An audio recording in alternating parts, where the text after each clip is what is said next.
Alright guys, I just wanted to give a quick overview of my T6 COTA no Lifesteal CC Monk that I've been using to kind of farm some Paragon levels.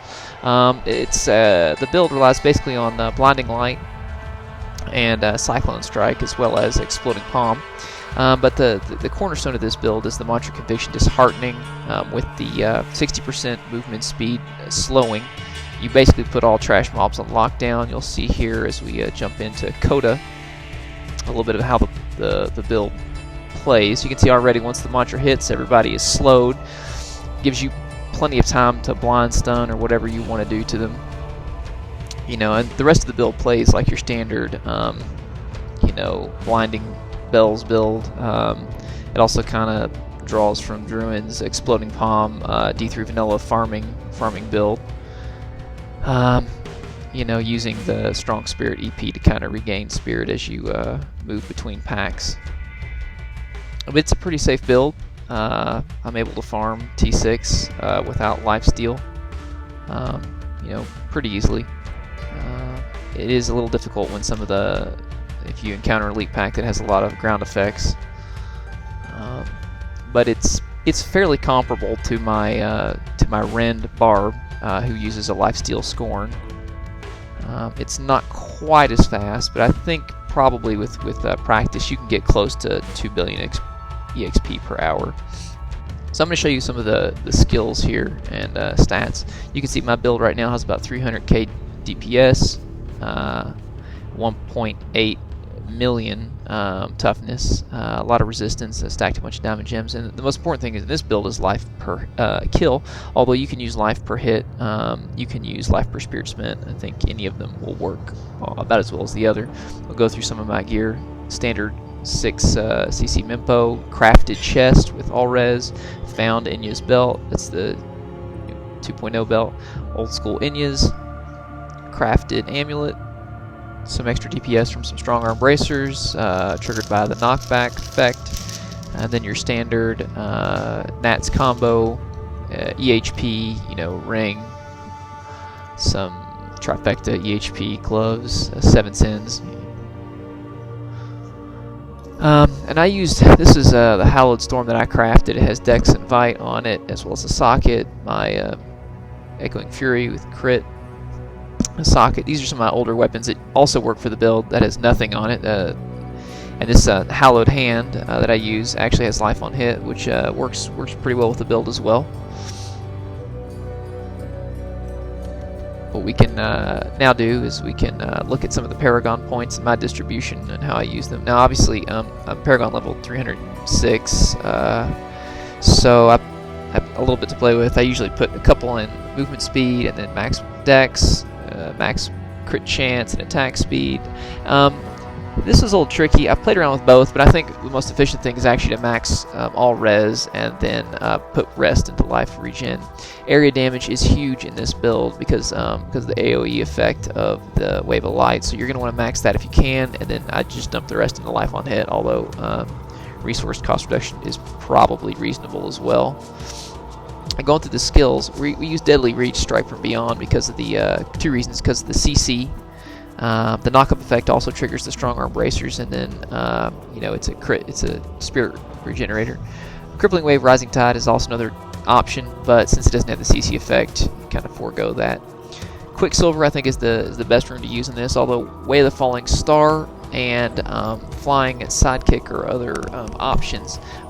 Since Quicksilver is, since this is basically your only, you know, get out of jail free card, I kind of like Quicksilver and having to be able to store 3 charges. Using Cyclone Strike Implosion for the extra pull distance. You can use Eye of the Storm if you like. It has a little bit less, you know, spirit cost, but I think Implosion is arguably better in this case. Pretty standard. Wave of Light, Blinding Light for the stuns, EP, Strong Spirit to regenerate spirit, and then the cornerstone of the build is the Mantra Conviction Dishearten with its profound slowing effect. And it's basically, you're basically locking down all the mobs there with that. As far as your passives, I use Seize the Initiative and Exalt the Soul. I think are pretty much the default two to use. And your third passive is negotiable. You can use Combination Strike for extra DPS, Fleet-Footed, Chant of Resonance for more spirit. You can even use Transcendence. The one that I've kind of come back to as best for me is Near-Death Experience. You know, you got the... You probably won't trigger it any more than once per run, and it gives you, again, a little bit of leeway if things get hairy, since you're not using any Lifesteal. So that's basically the build. What I'm going to do now is I'm actually going to show a couple of techniques on how to actually play the build. Now, look again here, as we move into this mob, everything is slowed. They can do nothing. So I'll usually pull them in, blind them, and then, you know, apply my Exploding Palms. So we'll pull them in, blind them, or stun them, and then apply the bells to them.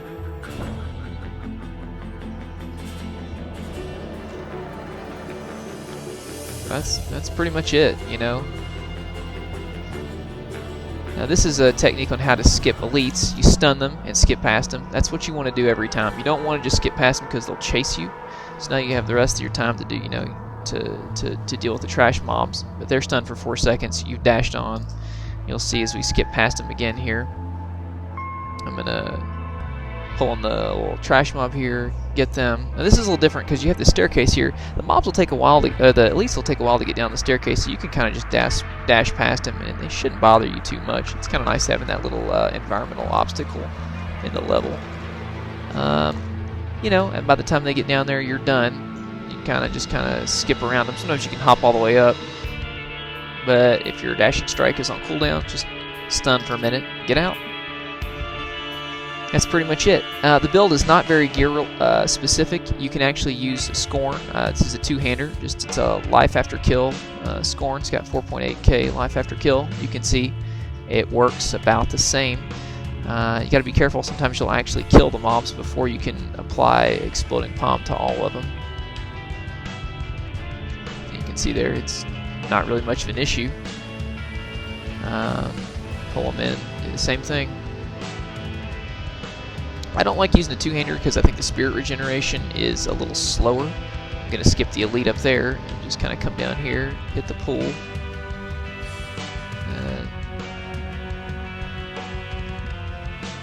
But you can see the build plays about the same with a two-hander as it does when you dual wield. It works fairly well either way. Nice big mob, you can pull them in. Sometimes they'll double pull to get, you know, trash mobs a bit closer in for,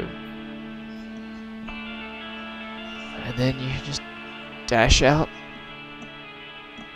Alright, so in this next build, I'm actually going to get rid of all of my nicer gear, replace it with, it's a low DPS, crit damage, Echoing Fury, crafted bracers, crafted shoulders with some area damage on it. So, you know, you can see the only... And actually, you know, what I'm going to do is I'm actually reset all of my Paragon skills to 0, stats to 0. So I'm going to play as if I was Paragon level 0 with a lot of crafted and D3 vanilla gear.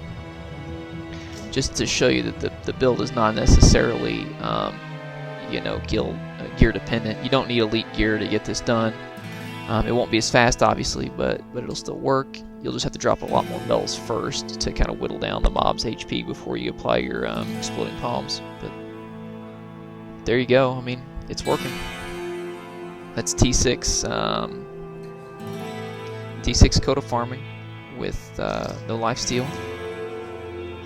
Again, you can really, you know, add on some life per spirit spent or life on hit as you see fit. The key is the Mantra Conviction Disheartening, putting everything on lockdown. Gives you time to do what you need to do. So I hope this is helpful. If you guys have any questions, just leave them in the comment section. There you go. Good luck in Reaper Souls.